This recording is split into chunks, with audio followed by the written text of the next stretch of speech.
হযরত উকবা ইবনে আমির রাদিয়াল্লাহু তাআলা আনহু থেকে সহিহ হাদিসে বর্ণিত রাসূল পাক সাল্লাল্লাহু আলাইহি ওয়াসাল্লাম ইরশাদ করেছেন, যদি আমার পরে কেউ নবী হতো তা হতো ওমর।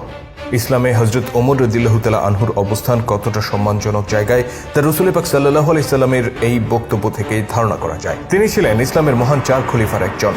তার শাসনামলে ইসলামের বিজয় যাত্রা এতটাই বিস্তৃত হয়েছিল যে তৎকালে পৃথিবীর যতটুকু ভূখণ্ড মানুষ আবিষ্কার করেছিল তার অর্ধেকটাই চলে আসে ইসলামী খেলাফতের অধীনে, যে কারণে ওমর রাদিয়াল্লাহু তাআলা আনহুকে বলা হয় অর্ধজাহানের শাসক। আশ্চর্যের বিষয় হচ্ছে হযরত ওমর রাদিয়াল্লাহু তাআলা আনহু জীবনের দীর্ঘ একটা সময় ইসলামের বিরোধিতা করেছিলেন, এমনকি তিনি রাসূল সাল্লাল্লাহু আলাইহি সাল্লামকে হত্যার সিদ্ধান্তও নিয়েছিলেন, নাউজুবিল্লাহ। কিন্তু একটি ঘটনা তার চিন্তা ভাবনায় আমূল পরিবর্তন নিয়ে আসে, আর তিনি ইসলামের ছায়াতলে নিজেকে সমর্পণ করেন। কি ছিল সেই ঘটনা যা ওমর রাদিয়াল্লাহু তাআলা আনহুর চিন্তা ভাবনায় আমূল পরিবর্তন নিয়ে এসেছিল? ইসলামের ইতিহাসে অত্যন্ত চমকপ্রদ সেই ঘটনাটি তুলে ধরব আজকের পর্বে। শেষ পর্যন্ত থাকুন আমাদের সাথে।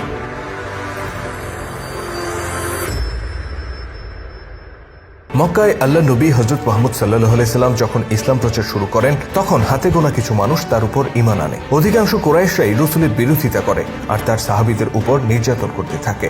এই নির্যাতনকারীদের মধ্যে একজন ছিলেন হযরত ওমর রাদিয়াল্লাহু তাআলা আনহু। তিনি ছিলেন একজন বিশিষ্ট কুরাইশ নেতা যাকে মক্কার সবাই সমীহ করে চলত।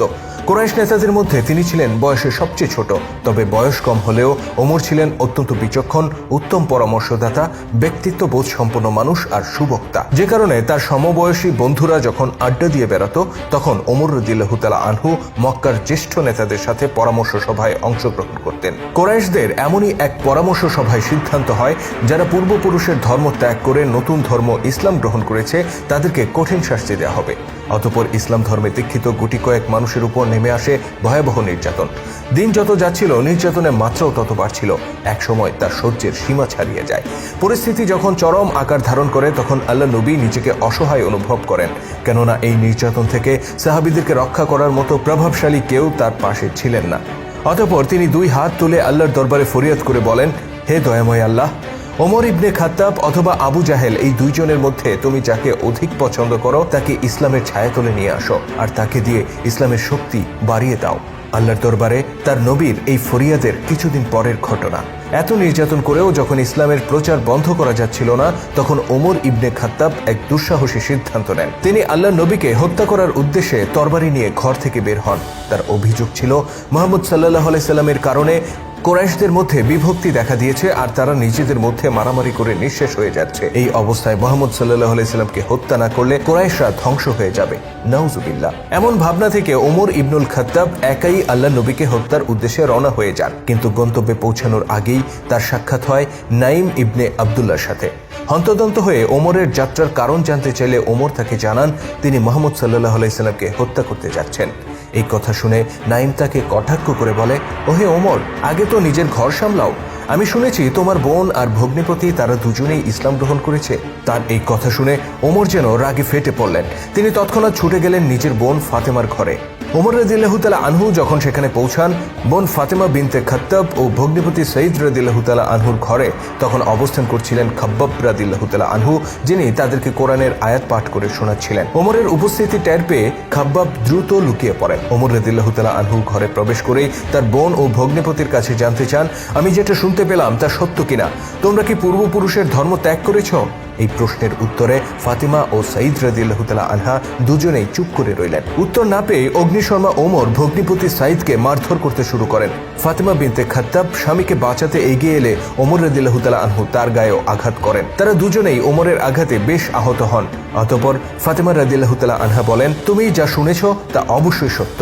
আমরা আল্লাহ ও তার নবীর উপর ঈমান এনেছি। তুমি আমাদেরকে হত্যা করে ফেললেও আমরা আমাদের ধর্মবিশ্বাস থেকে সরে আসব না। ফাতিমার এই উত্তর শুনে ওমর রাদিয়াল্লাহু তাআলা আনহু হতভম্ব হয়ে পড়েন, কেননা তার এই বোন কখনোই তার সাথে এভাবে কথা বলেনি, বরং তারা স্বামী স্ত্রী দুজনেই ওমরকে অত্যন্ত ভয় পেত। হঠাৎ কিভাবে তারা এতটা সাহসী হয়ে উঠল ওমর রাদিয়াল্লাহু তাআলা আনহু যেন তার হিসাব মেলাতেই পারছিলেন না। নতুন ধর্ম বিশ্বাসের প্রতি তাদের এই দৃঢ়তা দেখে তিনি কিছুটা নরম হয়ে পড়লেন আর তার হৃদয়ে কিছু ভাবনা নাড়া দিতে লাগলো। অতঃপর শান্ত কণ্ঠে তিনি বললেন, তোমরা যা পাঠ করছিলে তা আমার কাছে নিয়ে এসো, আমি দেখতে চাই সেখানে কি লেখা আছে, কি সেই কথা যা তোমাদেরকে এত আত্মবিশ্বাসী করে তুলেছে। ফাতেমা বিনতে খাত্তাব রাদিয়াল্লাহু তাআলা আনহা ভাবলেন আল্লাহর কালাম হয়তো ওমর রাদিয়াল্লাহু তাআলা আনহুর মনে পরিবর্তন নিয়ে আসতে পারে। তিনি বললেন, এটা আল্লাহ তাআলার পবিত্র কালাম, এই কালাম হাতে নিতে হলে তোমাকে অবশ্যই পবিত্র হয়ে আসতে হবে। অতঃপর ওমর রাদিয়াল্লাহু তাআলা আনহু গোসল করে এলেন আর ফাতেমা তার হাতে কোরআনের আয়াত লেখা কাগজটি তুলে দিলেন। সেখানে সূরা তোয়াহার কিছু আয়াত লেখা ছিল। ওমর রাদিয়াল্লাহু তাআলা আনহু সেই আয়াতগুলো পাঠ করছিলেন আর মুগ্ধ হয়ে পড়ছিলেন। তিনি যখন আয়াতগুলো পাঠ করা শেষ করেন ততক্ষণে তার মনে চলে আসে এক বিরাট পরিবর্তন। তিনি অনুভব করেন আসমান ও জমিনে এই কথাগুলোর চেয়ে সত্য আর কিছুই হতে পারে না। তিনি তৎক্ষণাৎ বের হয়ে পড়লেন আল্লাহ নবীর গৃহের উদ্দেশ্যে। তবে একটু আগে যে মানুষটি যাচ্ছিলেন নবীজিকে হত্যা করতে, সেই মানুষটি এখন তার কাছে যাচ্ছেন নিজেকে তার কাছে সমর্পণ করতে। ওমর রাদিয়াল্লাহু তাআলা আনহু যখন রসুলের দরজায় কড়া নাড়েন তখন কয়েকজন সাহাবী সেখানে উপস্থিত ছিলেন। তারা তরবারি সহ ওমরের উপস্থিতি টের পেয়ে কিছুটা ভয় পেয়ে যান। তারা মনে করেন তিনি হয়তো কোনো ক্ষতি করার চিন্তা নিয়ে এখানে এসেছেন। কিন্তু সাহাবীদের মধ্যে উপস্থিত ছিলেন রসুলের চাচা হামজা রাদিয়াল্লাহু তাআলা আনহু। তিনি মাত্র কয়েকদিন আগে ইসলাম ধর্ম গ্রহণ করেছেন। তিনি ছিলেন অত্যন্ত নির্ভীক আর শক্তিশালী একজন মানুষ। তিনি অন্যদেরকে অভয় দিয়ে বলেন, খাত্তাবের পুত্রকে ভেতরে আসতে দাও, যদি সে কোনো বাজে নিয়ত নিয়ে আসে তাহলে তার তরবারি দিয়েই আমি তাকে হত্যা করব। অতঃপর হামজা রাদিয়াল্লাহু তাআলা আনহু নিজেই দরজা খুলে ওমরকে টেনে হেঁচড়ে ভেতরে নিয়ে যান। কিন্তু তারা যে আশঙ্কা করেছিলেন তা অমূলক ছিল। ওমর রাদিয়াল্লাহু তাআলা আনহু ইসলাম গ্রহণের আগ্রহ ব্যক্ত করলে তারা অবাক হয়ে যান, কেননা আজ পর্যন্ত ওমর ইবনে খাত্তাব ইসলামের প্রতি কোনো সহানুভূতি দেখাননি। অতঃপর তারা তাকে রসুলের কাছে নিয়ে গেলে ওমর রাদিয়াল্লাহু তাআলা আনহু তার তরবারি আল্লাহ নবীর পায়ের কাছে সমর্পণ করেন। তিনি বলেন, ইয়া রাসূলুল্লাহ, আমি এই তরবারি নিয়ে বের হয়েছিলাম আপনাকে হত্যা করার জন্য, কিন্তু আল্লাহ আমার হৃদয়কে পরিবর্তন করে দিয়েছেন। আমি সাক্ষ্য দিচ্ছি আল্লাহ ছাড়া কোনো ইলাহ নেই আর আপনি মুহাম্মদ সাল্লাল্লাহু আলাইহি সাল্লাম তার প্রেরিত রসুল। আজ থেকে আমার এই তলোয়ার ইসলামের সেবায় নিযুক্ত থাকবে। হযরত ওমর রাদিয়াল্লাহু তাআলা আনহুর এই কথা শুনে রাসূল সাল্লাল্লাহু আলাইহি সাল্লাম সহ উপস্থিত সাহাবীরা আনন্দে আপ্লুত হয়ে পড়েন। তারা খুশিতে একে অপরকে জড়িয়ে ধরেন আর মহান আল্লাহ তাআলার দরবারে শুকরিয়া আদায় করেন। এভাবেই আল্লাহ তাআলা তার নবীর দোয়ার বদৌলতে ইসলামের ছায়াতলে নিয়ে আসেন ওমর ইবনুল খাত্তাব রাদিয়াল্লাহু তাআলা আনহুকে, যিনি পরবর্তীতে ইসলামের একজন একনিষ্ঠ সেবক এবং একজন মহান শাসক হিসেবে নিজেকে সুপ্রতিষ্ঠিত করে রেখে গেছেন। শুধু দর্শক, হযরত ওমর রাদিয়াল্লাহু তাআলা আনহু ইসলাম ধর্ম গ্রহণ করার পর এমন কিছু দুঃসাহসী কাজ করেছিলেন যা তার আগে আর কোনো সাহাবী করার সাহস পাননি। রাসূলের অন্যান্য সাহাবীরা যেখানে ইসলাম গ্রহণ করার পর কুরাইশদের নির্যাতনের ভয়ে বিষয়টি গোপন রাখতেন, সেখানে ওমর রাদিয়াল্লাহু তাআলা আনহু ইসলাম গ্রহণের সাথে সাথে মক্কার পথে পথে ঘুরে নিজেই ঘোষণা দেন, আমি নবী মুহাম্মদ সাল্লাল্লাহু আলাইহি সাল্লামের প্রতি ঈমান এনেছি। ওই সময়ের প্রেক্ষাপটে এটা ছিল অত্যন্ত দুঃসাহসী একটা কাজ। আর শুধু এই একটি কাজই নয়, ওমর রাদিয়াল্লাহু তাআলা আনহু এরকম বেশ কিছু কাজ করেছিলেন যা সাহাবীদের মধ্যে প্রচণ্ড সাহস আর উদ্দীপনা জুগিয়েছিল। ইসলাম গ্রহণের পর হযরত ওমর রাদিয়াল্লাহু তাআলা আনহুর এরকম দুঃসাহসী কিছু কাজের বিবরণ আমরা তুলে ধরেছি এন্ড স্ক্রিনে দেওয়া ভিডিওটিতে।